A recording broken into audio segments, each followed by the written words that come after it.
Hey, what's up? This is Joel here at the Chicago Music Exchange, and today we are showcasing for you an incredibly rare bird. This is a 1963 Fender Stratocaster that was refinished by the factory in Antigua in 1967.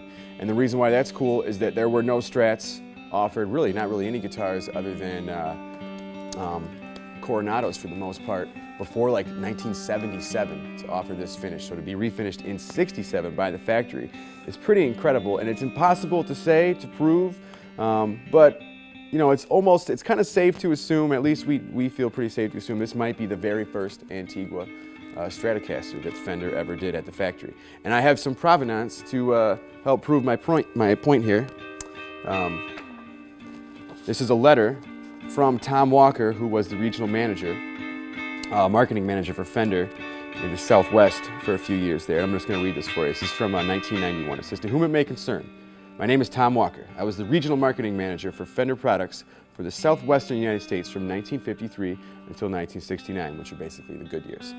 One of my customers was Valley Music in El Cajon, California, owned by Cactus Soldai." That's a really, really cool name. "In 1967, Cactus asked me to have a Stratocaster guitar refinished in an Antigua finish by the Fender factory." This is 67, again, 10 years before they actually started doing this at the factory, you know, en masse. The guitar was owned by his son, Jim. The refinished job was to be a present for Jim's 14th birthday. Antigua was a new finish and restricted to certain new Fender models. It was especially not available as a refinish on older models. I was able to convince our director of marketing that Cactus Soldai wasn't an old and valued Fender dealer, and this being a present for his son, an exception should be made. I remember the incident well because gaining exceptions to company policies was not easily accomplished in the early CBS years. I personally delivered the guitar to Cactus just in time for Jim's birthday. At the time, it was truly a one-of-a-kind Stratocaster." So that's about as much proof as I could possibly show you for this thing. But yeah, so to our knowledge, to anybody's records, this should be the first, or one of the very, very first Antigua Stratocasters ever done by the actual Fender factory. Again, like a full, almost 10 years before they started doing it normally. But finish aside, this is actually an incredible 1963 Strat. Plays great. It's got a really good, comfy, vintage C neck. Frets still have a ton of life left. Pickups sound great. They're not incredibly high output. They're kind of that, you know, weaker 60s output pickups, but they sound great, especially with some fuzz. They're awesome. Three-way switch. If you finagle it a little bit, you can get the notch positions, which sound very, very cool. And that's pretty much it. It's an incredible guitar and truly one of a kind.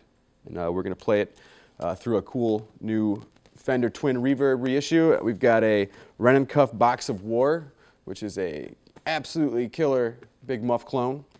And hopefully this thing sounds as cool as it looks.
So for the next thing, we're going to do the little lead lines from American Woman by the Guess Who.